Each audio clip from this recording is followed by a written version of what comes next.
All right, today we're going to talk about, man, he's already laughing. Today we're going to be talking about Venmo, Stripe, PayPal, everything that you can think of during tax time, why it's so important, what a 1099K is. He's going to explain that for us here. Thank us during tax time. Let's jump into it. Hey, this is Wayne and Andrew. And you're on Built by Assets. What's going on, guys? So today, what we want to talk about is we're actually going to update you.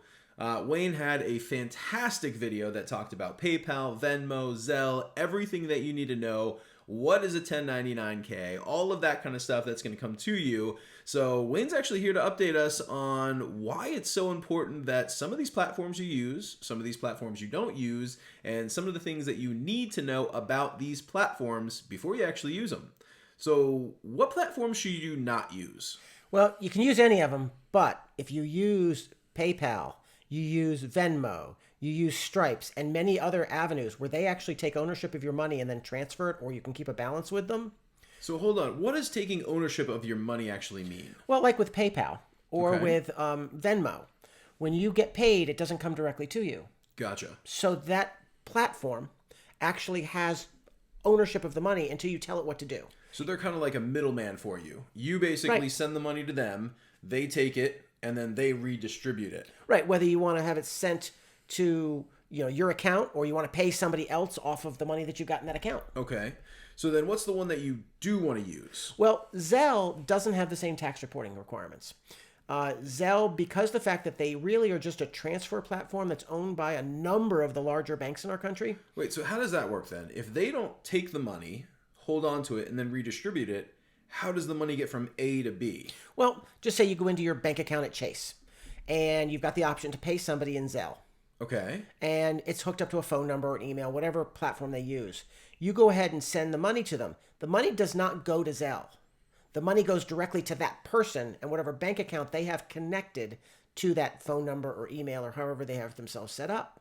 Okay, so there's no middleman since the banks own that platform. It literally goes from A and then just transfers all the way straight into your account. It doesn't stop anywhere in between to verify or anything like that. So correct. What are some risks that you could have with Zelle that you may not have with Venmo, PayPal, those other ones? Well, the biggest risk I can see is the fact that if somebody does something through Zelle, if by chance the funds don't pull out of the account and the person has a low balance. So it would be almost like bouncing a check. It would just mean you wouldn't get the funds. That's probably the biggest risk. Okay. With Venmo and PayPal, they all have basically the same way of moving money at either end. It's how the middle part works on whether the IRS is requiring them to report. And so when you're using Venmo, when you're using Zelle, when you're using these, even Venmo, their policies, you don't really have a way to get your money back as soon as you send it.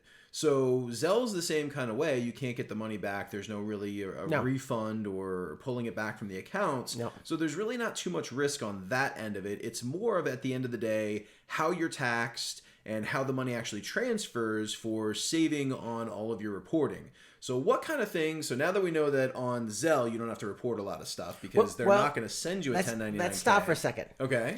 If you get paid using Zelle, it is still your responsibility, if it's income, to report that as income tax. Great point. So if by chance you have an employer that you do consulting work with, and they use Venmo or they use Stripes or they use PayPal, what's going to happen is you're going to get a 1099-R for the income if you've made over $600 with that company.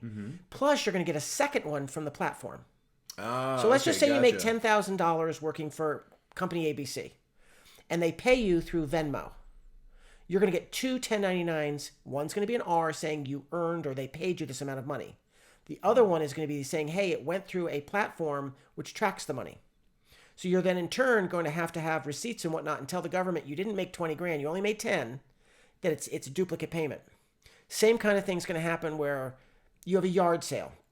Somebody pays you $400 for a couch that you paid $1,000 for. You need the receipt for that $1,000 to show that it wasn't a profit. If you don't have the receipt for that couch, then you may have an issue where you may owe tax on that. Once you have hit an aggregate of $600 or greater on any particular platform, does not matter who's coming from. It could come from 25 different sources. So you could be getting, like I said, a yard sale where you're selling $5 of this and $10 of that. If the total for the year ends up being more than $600 received, you're going to get a 1099K. So now that we know what you're getting reported and how it's going to work, it almost seems like if you're using PayPal, if you're using Venmo, if you're using Stripe, it's almost like a credit card where you almost want to have an extra fee because at the end of the day, you're going to have to do a lot more reporting on that and you're going to take a lot more time doing it. So one, it's just way easier to use Zelle, it sounds like, but two, you might want to tack on a little bit of extra fee. Does that sound pretty fair? I would say so, just for the reason that, you're almost better off to take I hate to say a check, but because nowadays, but you're better off to use other avenues to receive funds or go cash so that you don't have to worry about, especially if you're doing something as simple as like a yard sale. Because the headaches could be, at the end of the year or early next year, you're trying to remember what you did in March and what you sold to who, and what the cost basis of all those items were. And the same thing goes where, like, say you bought tickets for a bunch of your friends, and each one of them pays you back $100 for the tickets to a concert. Well, if you collect, again, if the aggregate for the year is more than $600, you could end up having to show all these receipts for what you got. So it shouldn't be that difficult, but you got to make sure you keep the receipts. It's almost like you've got to create an extra file of payments you're receiving so that at the end of the year you can say, okay, well, I paid $900 for tickets for all of us all to go to a concert, or I paid a hotel bill and somebody reimbursed me for the other half of the bill. You've got to be able to show that you paid something and you just got reimbursed versus you made a profit. And it sounds like you want to keep a file per one. So even Yes. though it's PayPal, it's Venmo, and it's Stripe are all doing the same thing, They're all different. if you keep it, in one folder, then that's going to be a little bit more of a headache too. So you almost need a PayPal folder, a Venmo folder, a Stripe folder. Yeah. So that way, literally everything is tracked. So that sounds like a lot of work that's going to happen. So it's good that we're letting everybody know what's going on. I have a feeling what's going to occur is most people are not going to keep records. At the end of the year, they're all of a sudden going to realize they've got to declare this. They're going to try to dig up old records that they may have even thrown away because they got rid of whatever it is they did. Or it's very difficult for them to find the records. They may end up having to pay tax or because they don't have a good way to verify what they paid for that item they got reimbursed for. This is something that really needs a lot of work at, even with the high end, like the Congress.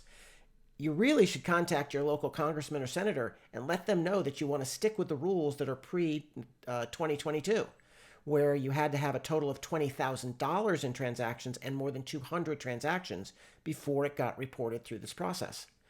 I really think that this got put into one of the COVID legislations. It was just kind of a tag on so that they could catch different items and whatnot in different income that people weren't reporting. It's really going to cause other problems. So, well, that sounds good. It sounds like everybody needs to keep track of their records. They need to watch what they're doing. And if you're using any of them, of course, use any that you want to. But Zelle may be the absolute easiest one, unless, of course, it is for an actual job. You need to report that anyway. So thank you guys for tuning in to Built by Assets. We're going to keep you up to date. Wayne's always doing research, always taking care of you guys. So we'll be seeing you soon. So make sure to subscribe, like, whatever you want to do. So we'll make sure to get you on the next one. Have a great one.